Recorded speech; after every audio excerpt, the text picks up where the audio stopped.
Today I'm going to be sharing with all of you this spreadsheet that I made to help you analyze deals and put in information about cars that you might want to finance for Turo, and you can put all the information into the spreadsheet and it'll help you figure out if it makes sense or not. I'm going to put the Google Drive link to this document in the pinned comment, so what you should do is go down there, open up that link, and then download this document so that you can edit it and then follow along with me, and I'll run you through the spreadsheet and show you what you can do with it. This left side of the page, I made this very easy. I color coded it and I put this warning up here that says only change the yellow boxes. Anywhere there's a yellow box, that's somewhere for you to put in the information about whichever deal you want to try to work. The other boxes are going to be formulas. So for example, if you click on payment amount, you can see that I have the payment function in here, so you don't want to mess that up. So here's how this works. You have up at the top, you have vehicle name.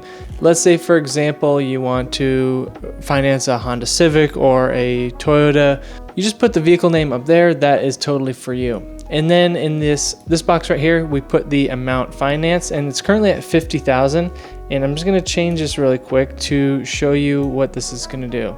You just change the purchase price. Let's say we want to go 55,000. Click enter. That is then going to change everything below because everything's all connected in with formulas. Now we can put our interest rate in here. Like let's say we got pre-approved at 55,000 for 5% through our bank, and we want to go for like a 63-month term. That will give you a monthly payment of $994. Or you can say you want to change the term, and this is loan term in months. So maybe you want to do a 70-month term. So you want to do 70 months, put it in there, and that would make your payments be $907.48. So whether you're looking at cars online or you're in a dealership or something like that, you can have this spreadsheet up on your computer or up on your phone, and you can quickly make adjustments and will hopefully help you to make an informed decision. The next section right below the finance information, this is your expenses. I've talked about this multiple times, how your expenses are going to be interest expense, insurance, maintenance, and depreciation. Depreciation especially. If you click on the box for interest expense, this one is already pre-calculated out with a formula. It's going to figure out what your actual interest amount on those payments are going to be. So in this example, at a 55,000 interest rate of 5%, loan term 70, that first payment, $229 of that is going to go towards interest. And because of the way these loans are amortized, that amount is going to go down over time. But the way that I think about it, I want to use that higher amount for all of my estimations just to be on the safe side. For insurance, you just input what your monthly car insurance is going to be. Maintenance, you're going to have to probably do some kind of estimation on maintenance. You can Google pretty much any vehicle and just say, what is a Honda Civic 2020 average cost of maintenance over 5 years, and you should be able to find some kind of data on there about how much it costs to maintain a certain vehicle. So you can do that for pretty much anything. Now, maintenance, a lot like depreciation, is not something that comes out of your bank account every month. That maintenance expense is going to be an average, and you just want to start slowly taking it into account over time. When we're putting in these expenses, you want to guesstimate everything on the more expensive side because you would rather be on that side than... It's better to overestimate your expenses now than underestimate them and potentially lose a bunch of money later on down the road.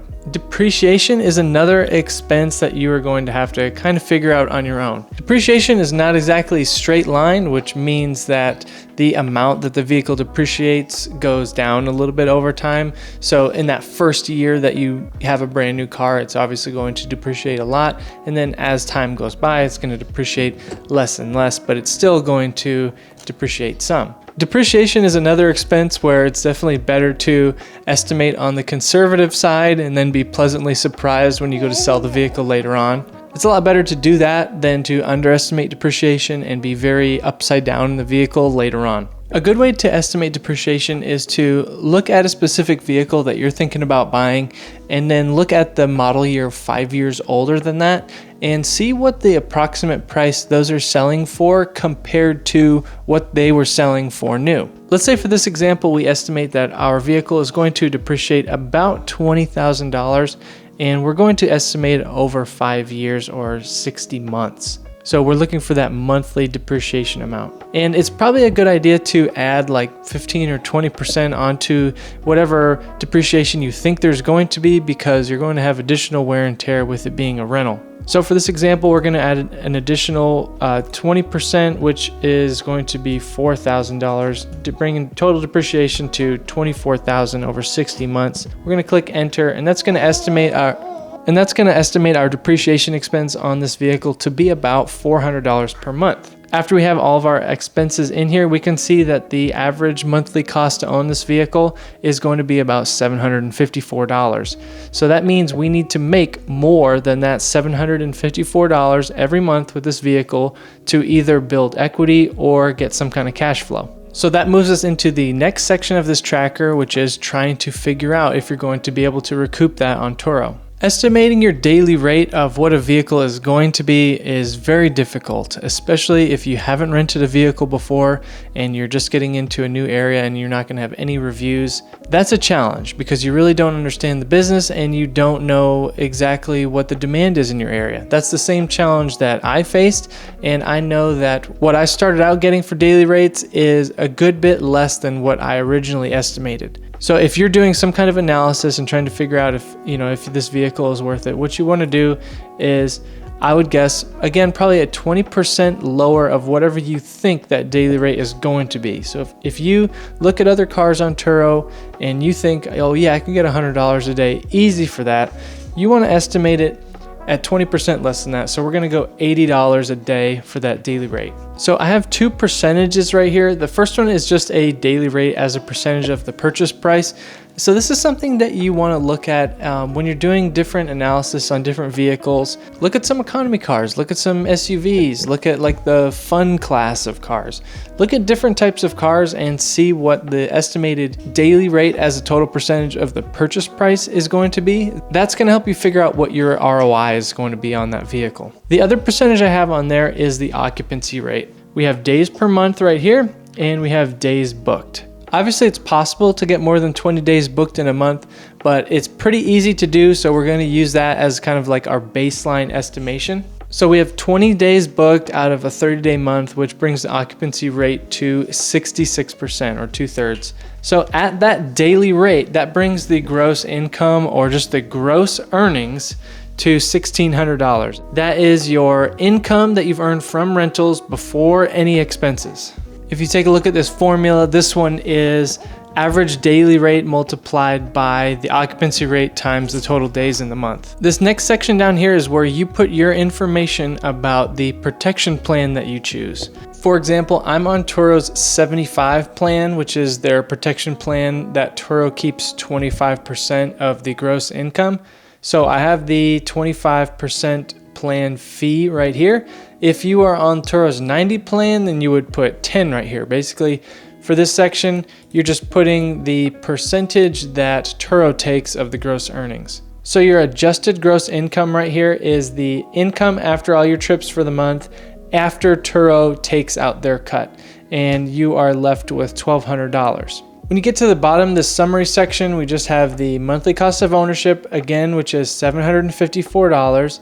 You have the net monthly cash flow. We actually have to change this a little bit. To get the monthly cash flow, it's going to be your payment amount plus your insurance, because that is your set monthly things that are coming out of your bank account every month. So it's actually payment amount plus insurance equals your net monthly cash flow, which is $393, about $400. Your net monthly revenue is a little bit different, and that is the calculation that I'm thinking about when we're looking at vehicles. And it's going to vary between deal to deal and depending on the details of the financing.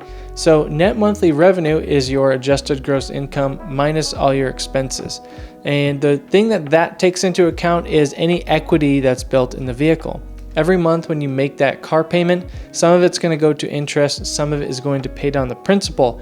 Obviously, you still have those other expenses, the depreciation, maintenance, interest, but there is going to be an amount of money that you put down on that vehicle that's going to be converted into equity when you go and sell it later on. That is, unless you pick a vehicle that has extremely high depreciation and then you really never build equity in that vehicle. These last two sections of the bottom summary here is the break-even cash days and the break-even revenue days. This is just telling you how many days you have to rent that vehicle out to start building revenue, and then how many days you have to rent the vehicle out to start getting positive cash flow for the month. So in this example, after 13 days, we'll start building revenue, and after 17 days, we'll start getting in the positive cash flow, and everything after that is all in the green. Or you could do some other calculations, like maybe you want to see what happens if we can only end up getting $70 a day for that vehicle renting it out.